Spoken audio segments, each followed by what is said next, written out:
एक बुजुर्ग औरत रास्ते से जाती हुई देखती है कि एक सीवर के अंदर से एक हाथ बाहर आ रहा है। तभी वह उस हाथ पर एक ईंट देकर मारती है और सीवर का ढक्कन बंद कर देती है और अपने घर चली जाती है। जाते ही वह देखती है कि उसकी पोती तो खेल रही है। तभी वह उस पोती को देखती है और भड़क जाती है। वह सोचती है कि यह तो सीवर के अंदर बंद थी, फिर ये यहाँ कैसे आई। असल में उसका पिता एक चालाक औरत की वजह से उसको भरी बारिश में बाहर छोड़कर आ गया था।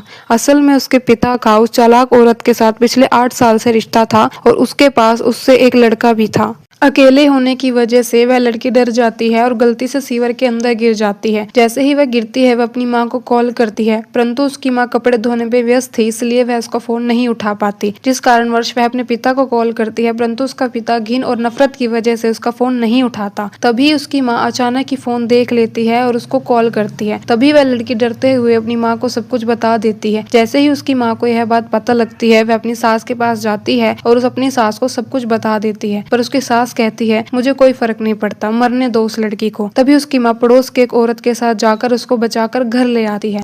तभी वहां से उसका पिता जा रहा होता है और उसका गलती से पैर फिसल जाता है, जिसकी वजह से वह सीवर के अंदर गिर जाता है।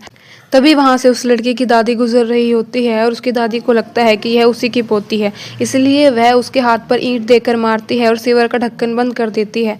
वह गलती से भी बाहर ना जाए, इसलिए वह उस सीवर के ढक्कन पर एक बड़ा सा पत्थर भी रख देती है और नाचती हुई अपने घर की ओर चल देती है। तभी वह उस चालाक औरत के पास कॉल कर बताती है कि मैंने तुम्हारे रास्ते का कांटा हटा दिया है, अब क्या होगा। क्या उसका पिता बच पाएगा या ये कहानी कोई नया मोड़ लेगी? जानने के लिए हमें फॉलो कीजिए।